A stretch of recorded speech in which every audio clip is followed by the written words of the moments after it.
How to log in to Aflac Stock. Hello everyone, I am Bishaka and welcome to our channel. Now let's get right into the tutorial. Firstly, go ahead and open your preferred browser and in the search bar, search for aflac.com. You will be led to the official webpage of Aflac.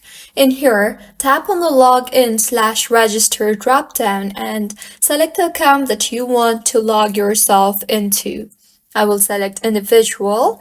You will then be led to the login portal of Aflac for that particular account. So, go ahead and enter your username, and just in case if you have forgotten your username, then tap on the Forgot Your Username option and recover your username by following the on-screen prompts. And if you want the device to remember your username, then tap on the Remember Me checkbox for future purposes. Now, tap on the Continue button and you will further be asked to enter your password. So, go ahead and enter your password, and if you have forgotten your password, then tap on the Forgot Your Password option and recover your password.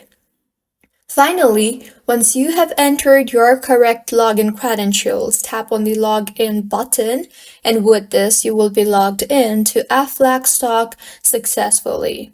If you find this tutorial helpful, please like the video and do subscribe to our channel for more contents like this. Thank you for staying with us until the end.